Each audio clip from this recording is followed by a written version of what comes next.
Então vamos apresentar o convidado de hoje, que é o Renato Amoedo, ou o Renato Trezoitão, né? Que ele é perito criminal e autor do livro Bitcoin Red Pill. E aí, Renato, tudo bem? Obrigado pela presença aqui no A Deriva. Como é que estão as coisas? Tudo bem, minha honra. As coisas estão indo, né? Bem para quem estiver preparado e não tão bem para quem não estiver preparado, né? Eu tava vendo um pouco do teu trabalho, pelo que eu entendi, tu acha que o apocalipse está chegando em breve e a gente tem que se preparar para isso. Eu acredito que é pecaminoso fazer previsões em relação ao futuro, com certeza. O principal artigo de todas as ciências sociais é o problema do uso do conhecimento humano de Hayek. E esse artigozinho de 8 páginas, ele explica que nós não somos capazes de prever nem a nossa própria preferência daqui a 2 dias, não é isso? Então, eu construo cenários baseados em pressupostos, mas eu considero que eu posso estar errado. O que eu posso afirmar, com certeza, são fatos. E o fato no presente é que a gente vive em um regime de juro negativo, que a inflação real não é 6,5% em média do real, que a inflação não é esses índices que passam na televisão, a inflação é o aumento da base monetária, que nos últimos 10 anos foi acima de 20% ao ano. Então, se você tem qualquer investimento que descontar do risco e todos os custos, todo o trabalho que você tem, todos os tributos, ele não lhe retorna acima de 20%, 22% ao ano em real, você está perdendo em dinheiro. Isso aí, e aí a minha mensagem é essa: nós estamos em uma guerra de extermínio. Os donos do mundo, as pessoas que acham que tem gente demais no mundo, eles querem exterminar, eles querem castrar os seus filhos, eles querem prostituir as suas filhas, eles querem fazer suas filhas abortarem até não acabar com sua raça, destruir você financeiramente. E o evangelho que eu trago são as boas novas, são as novas armas que podem ser usadas para defender você, sua família e seu patrimônio dessa guerra e desse extermínio. Que são quais? Criptografia. A criptografia foi utilizada como arma em absolutamente todas as guerras nos últimos 5.000 anos de história, e hoje ela é uma arma de defesa. Você pode defender seu patrimônio, sua comunicação, você pode garantir o direito, inclusive, de discutir ideias, como a gente está discutindo aqui, que é cada vez mais restrito na Big Tech, né? Através de sistemas criptográficos. Então existe uma intenção dos donos do mundo em acabar com nós, cidadãos comuns. Isso é expresso, né? Eles querem reduzir, eles dizem, inclusive, sua pegada de carbono e tal, que o carbono que eles querem eliminar é você, que você não terá nada e ser lá feliz, exatamente. Mas por que eles querem fazer isso? Pois é muito difícil dizer de onde vem a intencionalidade, mas os planos deles são abertos, eles estão dizendo isso abertamente, né? Como o professor Olavo era muito criticado, mas ele dizia as coisas 10 e 15 anos antes, porque eles iam simplesmente nos documentos do PT, né? Nos cadernos, nas atas, eles diziam abertamente o que eles iam fazer, né? Como o pessoal agora que apoiou o Lula, depois, eu não esperava que Lula fosse Lula 2 e não Lula 1. Pô, era só ver o que ele estava prometendo que ele ia fazer, né? Isso ou não? Tu acha que ele é um dos donos do mundo ou ele é um peão? Normalmente, os políticos, eles não são as pessoas que têm mais poder. Você gostaria de estar agora no lugar de Alexandre de Moraes, no lugar de Lula, sendo o cara que está em evidência ali, um monte de gente querendo matar você? Não. Pois é, você preferia que fosse uma pessoa sua, que você mandasse e você desse um grito e fizesse o que você manda, não é isso ou não? Hein? Quem são os donos do mundo, então, de verdade? É muito difícil identificar pessoas específicas, mas existem dinastias, existem grupos, né? Existem, se você for pegar praticamente todos os produtos que você usa em sua vida, da fórmula que nem existia há 50 anos atrás, da fralda descartável até a fralda geriátrica, é um grupo de 2, 3 grandes empresas que controla praticamente tudo industrializado ou financializado que existe no mundo, BlackRock, Vanguard. Só que o livro não trata especificamente disso. Tem vários livros, inclusive o professor que está sendo meu cicerone aqui em São Paulo, o Alexandre, que explica isso até muito mais detalhadamente. O meu livro serve especificamente para dar uma outra red pill. Para dar uma red pill de que a maioria das pessoas... A gente não chega nessa profundidade de discussão de quem são os donos do mundo, de quem é a intenção de te matar. A nossa discussão ela é mais simples. Qual é o conceito verdadeiro de inflação que consta lá nas 6 lições de Ludwig von Mises? Há 100 anos atrás, ninguém aceitava que a inflação era aumento de preços. Se você aceitar isso, você está renunciando a todos os ganhos tecnológicos. O mundo avançou tecnologicamente nos últimos 20 anos. E o preço da gasolina aumentou ou diminuiu? Aumentou. Pois é. Isso significa que o governo imprimiu dinheiro além do nível inflacionário, além do nível de ganho de eficiência. Se ele só aumentasse a base monetária, o que aumenta de eficiência, o preço se manteria estável. Isso é uma boa pra gente começar aqui, Renato, porque o público aqui não é um público acostumado totalmente com Bitcoin, com economia. É bom explicar o que é o juro negativo, pro cara entender. Por que investindo e mesmo teoricamente lucrando, recebendo, ele na verdade está perdendo? O que é o conceito do juro negativo? É o seguinte, o Estado tem 3 formas de arrecadar dinheiro. O Estado pode arrecadar dinheiro através de impostos, que ele já chegou no limite. Se você tiver alguma dúvida, a curva de Laffer demonstra isso muito claramente. Hoje em dia, inclusive, o Estado arrecadaria mais, reduzindo a alíquota de vários impostos, né? Isso aí já demonstra que ele não tem mais como aumentar a arrecadação. Se o Estado cobrasse 100% de imposto de renda, alguém ia trabalhar? Não. Não ia valer a pena. Não ia valer a pena, não é isso? Isso é a curva de Laffer. Existe uma segunda alternativa que é o endividamento. Só que o endividamento do Estado ele tem uma curva exponencial, como de qualquer pessoa, né? Você consegue 100, 200 reais emprestado de graça. 1.000 vai custar Quanto mais você se endivida, menos você garantia você tem, menos possibilidade de você cumprir. Eles vão exigir mais covenants, mais garantias, mais colaterais e mais juros, não é isso? Então isso também não é uma saída. A terceira saída que o Estado moderno... Inclusive, o grande livro do professor Olavo, o Jardim das Aflições, ele explica exatamente isso. O problema do crescimento exponencial, inevitável e inexorável do Estado, né? Como um prefeito merda de interior hoje tem mais poder sobre nossas vidas do que qualquer imperador de 100 anos atrás, né? Então, a terceira possibilidade que o Estado está usando é a senhoriagem. É a diluição do valor das coisas, inclusive da moralidade, através da impressão de moeda sem limites. Porque o real, como o dólar desde 71, é uma moeda fiduciária. Ele não tem nenhum lastro e não existe nenhuma segurança de quantos reais vão existir daqui a um ano ou dois. Então, e a diluição, como aconteceu sistematicamente, a gente explica, inclusive, no livro, os ciclos intergeracionais. Existem ciclos de uma geração, de 80 anos, tem ciclo de 4 gerações, tem ciclos milenares, e nesses ciclos aconteceu várias vezes, 100% das vezes que houve diluição da moeda, que houve moeda fiduciária. A moeda fiduciária virou pó e a sociedade colapsou. Foi o que aconteceu a hiperinflação em Weimar, que a maioria da classe média tem experiência com prostituição para comprar comida. Foi o que aconteceu na Áustria. Foi o que aconteceu sistematicamente em todas as experiências de Estado social. Tem em Roma, né? Em Roma, na Grécia, inclusive na Grécia, na Segunda Guerra do Peloponeso, tem registros escritos que as mulheres de Esparta podiam dar quem quisesse e o marido não podia sequer reclamar e elas não tinham mais filhos, que é exatamente o que acontece hoje. Se você chegar em sua casa hoje, você é casado? Uhum. Se você e sua mulher estiver fazendo orgia na cama, você pode dar um grito, você que está cometendo crime de violência psicológica, não é isso? Você pode reclamar, dar uns pau nela? Mas como é que isso se relaciona com a moeda? A moeda que provoca esse tipo de distorção. É a diluição da moeda. A diluição da moeda ocorre em decorrência do welfare. O welfare é o domínio de valores femininos na sociedade. A sociedade, o que você chama de civilização, é um pacto de homens com mulheres. As mulheres renunciam, pelo menos parcialmente, à hipergamia e os homens renunciam, pelo menos parcialmente, à poliginia, não é isso? A maioria dos homens, né, a natureza humana, que tem um monte de mulher, ele quer várias, e a mulher quer o melhor, não é isso? Agora, normalmente ela casa e o cara, se por algum motivo ela achar que o cara dela não é o melhor, ela vai querer fazer um monkey branch e passar pra outro melhor, não é isso? O problema é que chegou num nível de hipergamia tão potencializado que hoje em dia a greve dos homens está generalizada. O principal problema hoje econômico do mundo não é a impressão de moeda. O principal problema econômico do mundo, inclusive o Elon Musk, que é o homem mais rico do mundo, já repetiu isso dezenas de vezes. É o colapso demográfico, né?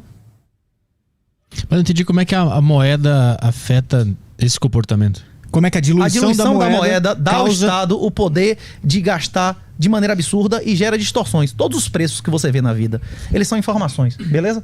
Todos os preços são informações. O preço inclui a informação de quantas pessoas querem comprar o pão, quanto custa o trigo, quanto custa o trabalho do padeiro, tudo tá ali naquele preço. Toda vez que o governo imprime moeda da cabeça dele, ou tabela preços, como o Sarney fez, como o Maduro fez, ou tabela taxa de juro, que é o preço mais importante da sociedade, ele gera malinvestments, ele gera informações mentirosas. Se você for na literatura mundial, há 200 anos atrás, Fausto de Goethe, o diabo já explicava que a moeda dele era a moeda da mentira, que você pegava um papel e escrevia vale X de ouro mesmo sem ter ouro. E isso era moeda fiduciária. Ou seja, a humanidade, a literatura mundial já entendia há 200 anos atrás que a moeda fiduciária era a moeda do diabo. Então essa distorção econômica que é feita através da moeda fiduciária, da diluição dela, causa uma distorção moral ao longo do tempo. Por exemplo, como a gente estava conversando antes, por que todo mundo acha engraçadinho uma filha de 15, 16 anos abrir as pernas pro namorado dentro de casa, beleza? Na hora que a gente estava discutindo, porque eu quero que minha filha dê a todo mundo. Você quer que sua filha dê a todo mundo? Porque na sua cabeça existe ação de alimentos, existe concurso, existe welfare, existe Bolsa Família, existe a sua filha, o cara morrer, ele vai receber o INSS. Só que essas instituições são mentiras que não vão existir no futuro. Tem mais gente da minha idade do que com 4 anos. Quem vai pagar o INSS? Ninguém. O Estado brasileiro não tem nenhuma possibilidade física. Não é nem de que o governador é não sei quem ou não sei quem. Não interessa. Inclusive, o presidente mais cor-de-rosa, mais feminista da história do Brasil foi Bolsonaro, não é isso? Ele aprovou mais de 70 leis feministas, né? Então, não importa quem tá no poder. Como os cursos lá deixam claro, o mais importante não é a sua intenção, o que você acredita, são os compromissos pessoais, não é isso? Sim. Isso. Não importa quem tá no poder, a questão são as instituições. As instituições hoje, vale a pena, hoje no Brasil, ser vagabundo ou vale a pena ser honesto? No Brasil, vale a pena ir embora. Não, depende de sua atividade. Depende de sua atividade, não é isso? Não pode valer a pena ficar aqui. Inclusive, vale muito a pena você estar aqui com renda forte. Quem tem renda em dólar vive mal na Argentina? Não. Quem tem renda em dólar vive mal na Venezuela? Vai ter gente beijando o seu pé, meu irmão, pra você pegar a mulher e a filha dele na frente dele por $5, não é isso ou não? Em Cuba, quem tem renda em dólar tá vivendo mal? Quem não pode ficar aqui é seu patrimônio. E uma das coisas que eu afirmo publicamente é que quem investe, quem tem ações na bolsa, quem investe em tesouro direto em um país que é uma ditadura de exceção, um país que não tem lei, ele é inferior aos próprios ditadores. Ele é moralmente inferior aos ditadores. Porque é o seguinte, o que é moralmente inferior? Você estuprar seu filho ou o filho do vizinho? O seu próprio, né? O seu próprio, que você tem dever de defender o seu filho, não é isso? Quando uma pessoa vai lá e rouba um ditador, ele tá defendendo a família dele, os interesses do grupo dele. Na hora que você coloca dinheiro na bolsa, você bota dinheiro numa ditadura, numa bolsa de Coreia do Norte, uma bolsa cubana, uma bolsa de Caracas, você tá traindo e destruindo a sua família em benefício de outro, não é isso? Você tá estuprando seu próprio filho. Então, isso é uma das coisas que a maioria das pessoas que E você tá legitimando a decisão dele. Então, toma o meu dinheiro, Estado, pra fazer o que você quiser. Perfeito. Controle minha família, controle o futuro de meus filhos. Pegue, inclusive, a dona das Pernambucanas, bilhões de reais, o judiciário disse que a empregada dela era mulher afetiva e que o filho da empregada era filho afetivo. 100% do patrimônio foi pra essa galera. Se ela tivesse Bitcoin, dava pro juiz definir que 100% do patrimônio dela era da empregada e do filho da empregada. Acabou o negócio de filho bastardo, não vai ter direito a nada, porque você não vai ter como executar nada. Acabou o negócio de filho bastardo, de sexo.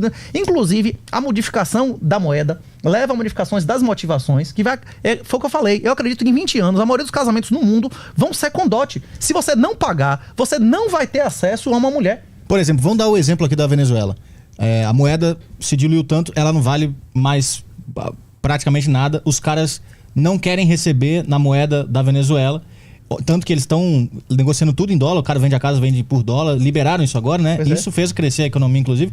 Mas assim, pelo governo ter imprimido tanta moeda, ela não valer mais porcaria nenhuma por causa da hiperinflação, os caras começam a prostituir a filha, a mulher, então isso gera uma degeneração moral nas pessoas por causa do Estado. Não, e se você não cometer crimes, se você não cometer crimes, você não sobrevive. Você vai cometer crimes, ou você vai embora ou morre. Ou vira um bandido, não é isso? Num regime desse. Em Cuba, quem obedecer à lei vai morrer de fome, não é isso?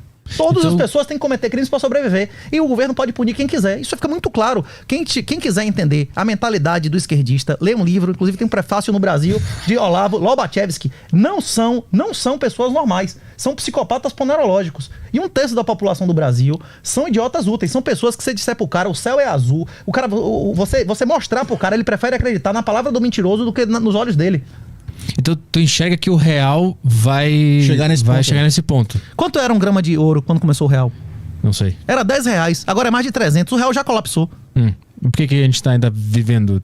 Por que tá rolando ainda? Você tá vivendo, agora você tá perdendo 20 a 30% da riqueza que você teria se você não tivesse usando essa merda. Isso. Por ano. Senhoriagem, como eu falei, é a remuneração pelo monopólio da emissão da moeda. A gente fez guerra com Portugal por causa de uma senhoriagem de 20%, que era o quinto, não é isso? Quinto não é 20%? É ou não? Porra, essa é a única conta que advogado sabe fazer, não é isso ou não? Hein? Não, é um quinto. Só que o problema é que você cunhava o ouro com o selo real que pagou imposto. E esse quinto não era todo ano, era tipo uma vez só? Uma vez só. Você minerou o dinheiro, ele botou ou cunhou em moeda ou marcou na barra que pagou o quinto, você podia circular séculos. Agora você paga 20% ao ano. Se você duvidar o que eu estou dizendo, procure ler As 6 lições de Ludwig von Mises. Então, peraí, então esse quinto, que é 20% uma vez só, pra nunca mais, gerou uma guerra, e hoje em dia é 20% por ano, e a gente tá quietinho aqui. E aí você investe seu dinheiro no ouro, aí você investe 10, ganha 300, e você ganhou um dinheirão, vai ter que pagar imposto de renda. Agora, na hora que você pagou imposto de renda, você consegue recomprar o ouro que você tinha vendido? Ou seja, você perdeu até em ouro, que é uma coisa que está sendo absolutamente demonetizada. E em dólar vale menos do que hoje, do que valia em 2011, não é isso? Então, tipo assim, é um negócio, o legacy, o sistema convencional, não tem nenhuma alternativa. Não existe mais investimento. É mentira. Quem lhe vender investimento está mentindo para você. A definição de investimento é um veículo que tem uma expectativa média, um valor presente líquido de ganho. Isso não existe em lugar nenhum no legacy. O Bitcoin, inclusive, não é investimento. O Bitcoin é poupança, é só isso. É um hedge. É só uma segurança que o governo não vai te tomar o que é seu. Exatamente. E ninguém pode lhe diluir. Exatamente. Eu tenho dinheiro na bolsa e em renda fixa. Eu tô sendo jogado para trás pelo Estado. Você reconhece que o Brasil é um estado de exceção ou você acha que é um estado de direito? A aplicação da lei, a regra ou a exceção? Não faço ideia. Pois é. Tá sofrendo as pessoas que não, o problema não é você, que você realmente nunca se preocupou com isso. Só que a maioria da população brasileira, que eu ouço pelo menos que é investidor, reclama que o Brasil não tem lei, que só vale a pena ser vagabundo e tal, e continua investindo nisso aqui. Isso é um comportamento totalmente hipócrita, não é isso? É a síndrome de Estocolmo? Exatamente. A questão é que a maioria das pessoas nem sequer ele não vê alternativa, não é isso? A maioria das pessoas nunca ouviu falar. Você precisa de ouvir falar umas 10 vezes em Bitcoin para você ter o estímulo de ler white paper, de pesquisar o que é, não é isso? De entender que, pela primeira vez na história da humanidade, existe uma propriedade absoluta que nenhum juiz toma de você. Existe um ativo que, pela primeira vez na história da humanidade, se você não quiser deixar para ninguém, você leva com você pro caixão. Nem se todas as outras pessoas da humanidade quiserem te tirar, não tem como tirar de você. É muito difícil a pessoa entender isso. Renato, eu vi você falando num desses programas que você participou que o Bitcoin é como se fosse um buraco negro que suga primeiro as pessoas moralmente e intelectualmente superiores e para depois sugar o resto. Por que isso acontece? Isso quem disse não foi eu. Tem um artigo que é por que os IUPs não vão aceitar o Bitcoin. E o pessoal fazia o que é os IUPs? É uma expressão americana que seria equivalente aos Faria Limers, que são os caras Sim. que seriam os caras que se dão bem nesse esquema cantilionário. A gente vive um sistema hoje altamente fascista. O que significa fascismo? É o controle total do Estado e todas as atividades financeiras. Hoje em dia, tem um bilionário que não dependa de favores estatais nesse país ou em qualquer outro país. Eu conheço um, Satoshi Nakamoto, os outros eu não conheço, não é isso? Elon Musk teria a fortuna dele sem empréstimo de dinheiro, sem subsídio? O Jeff Bezos, existiria a empresa dele sem empréstimo do dinheiro? Não, o maior cliente de Jeff Bezos, desde o início, os primeiros 10 anos da empresa dele, foi o governo, não é isso? 100% praticamente do financiamento do cara é juro negativo. Essas empresas todas, Uber nunca teve um dia de lucro. Essas empresas todas, elas só existem em função de governo, não é isso? Não existe bilionário, eu não conheço, se existir, me corrijam aí nos comentários, que não dependa de amizade com o governo. Então, o único mecanismo hoje de enriquecimento é compra de favor, compra de lei, compra de amizade com político, não é isso? Só que um sistema desse pode continuar existindo eternamente, de apenas obter riqueza através da violência e da expropriação? Vai ter uma hora que o gadinho vai deixar de ter o dinheiro, né? Então, esse sistema está fadado a acabar. Como todos os sistemas que tiveram welfare, 100% das vezes diluíram a moeda, houve diluição de valores, dominação feminina, queda de fecundidade e a que a gente está vendo, que é o colapso societal, não é isso? Só que o Bitcoin traz uma alternativa, como a queda do Império Romano, como a queda de todos os impérios, para que sua família não sofra esse mal, né? Para que você não seja financeiramente destruído. E se você entender essa tecnologia, além de não ser financeiramente destruído, você ainda vai se manter capaz de fazer seu planejamento sucessório, manter uma comunicação incensurável e continuar vivendo a sua vida nesse novo sistema, né? E que o Bitcoin não é uma coisa fácil de entender de primeira. Então, à primeira vista, é mais provável que você deboche dele e você desdenhe dele. Isso aí é golpe, isso aí é uma pirâmide, não sei o quê. Então, você vai... A pessoa que segundo essa tese, que é moralmente e intelectualmente inferior, vai demorar mais a entrar e vai pagar bem mais caro por isso. Esse texto que eu mencionei, porque os IUPs não vão aceitar o Bitcoin, ele fez um levantamento de pessoas que tinham QI acima de 150 e de 160, que eram abertamente opositores ao Bitcoin. Como esse cara da Unicamp, não tem um professor aí que tem um problema mental, ele só pensa em Bitcoin todos os dias, ele fica fazendo carta pra autoridade pra proibir Bitcoin e tal, há 10 anos. O cara podia ter comprado o Bitcoin, o cara podia ter minerado o Bitcoin, tá bilionário, ele tá dizendo que é a pirâmide há 10 anos. Como é o nome do cara lá da Unicamp? Não sei, não conheço essa história. Ele tem 10 anos que ele dedica a vida dele. Todos os dias ele fica fazendo ofício pra SEC americana, pra SEC brasileira, denunciando, pedindo pra proibir, pra regulamentar, que é pirâmide, que é pirâmide. Se fosse 10 anos fazendo DCA, ele tava bem. Pô, há 7 anos atrás ele tivesse minerado no computador com o negócio, ele já tava aposentado, não é isso ou não? Por que um cara desse, que é um cara que entende de informática e então, tal... por que um cara tão inteligente também tem opinião contra o Bitcoin? Porque na cabeça dele ele obteve sucesso obedecendo às ordens do Estado, seguindo as ordens positivistas do Estado. Pra ele, as regras, a lei é válida. A única fonte de felicidade vem daí, então. Exatamente. O Estado, não existe Estado laico. Todos os Estados fazem adoração a alguma coisa. Se você não fizer adoração a Deus, você vai fazer adoração à religião política, não é isso? Se você chegar num quartel, 6 horas da tarde, você vai ver que aquilo é um ritual religioso, não é isso? Ou não? Aquilo é um ritual religioso. A política também. Exatamente. Não, a política partidária totalmente. Aquilo ali é um negócio de sectarismo absurdo. Se você for ver... Se você o negócio do Xandão lá, o cara das togas, parece uma cerimônia religiosa. Pois é. Rousseau chamava isso de religião civil. E o Eric Voegelin chamava de religião política. Sempre vai haver uma religião. Se a sua religião não for a adoração de Deus, vai ser a adoração do demônio. Não existe. Em cima do muro, você é do demônio, não é isso ou não? Eu acredito, inclusive, pessoalmente... Inclusive, a maioria das pessoas da comunidade Bitcoin discordam disso. Eu acredito sinceramente que, como o Michel Popesco mencionou lá, que o Bitcoin é a coisa mais conservadora desde Jesus Cristo. Muitos cristãos, inclusive, acham errado quando eu digo isso e tal. Não, Jesus não era conservador. Mas quando Jesus foi questionado se ele veio revogar a lei de Israel, ele disse o quê? Ele disse: eu vim fazer a lei ser cumprida como ela nunca foi cumprida, não é isso? Como ela deveria ser cumprida desde o início. O Bitcoin vem para fazer a propriedade privada ser absoluta como ela nunca foi. Nunca houve na história da humanidade um ativo que você pudesse levar pro caixão, que nenhum juiz nunca pudesse lhe tomar, não é isso? O Bitcoin faz isso. Mas o negócio que eu penso sobre Bitcoin é em que momento a gente vai conseguir usar no nosso dia a dia? Pra comprar pão, pra gente pedir um Uber, pra eu comprar uma câmera. Isso vai acontecer algum dia? Seus pais e seus avós chegaram a comprar pão com ouro? Não. Era melhor eles terem acumulado ouro ou cruzeiros? Ouro, provavelmente. Porque cruzeiro nem existe mais. Existe a moeda mais segura da minha época de infância e adolescência era o marco alemão. Hoje em dia, se tiver 1 trilhão dentro de casa, não vale porra nenhuma. A gente tá falando de uma merda, né? Isso, eu tô falando do melhor de todos, né? Isso não? De pouco tempo atrás. Mas aí a gente só não criou outra ficção, outra moeda pra continuar vivendo? E a resposta pra isso que você tá perguntando é teorema da regressão de Mises. Normalmente, eu recomendo, quem não leu, leia as 6 lições, Ludwig van Mises. É uma palestra, só tem uma citação. Você lê em 2 horas. Aquilo ali é o básico pra você discutir qualquer política pública.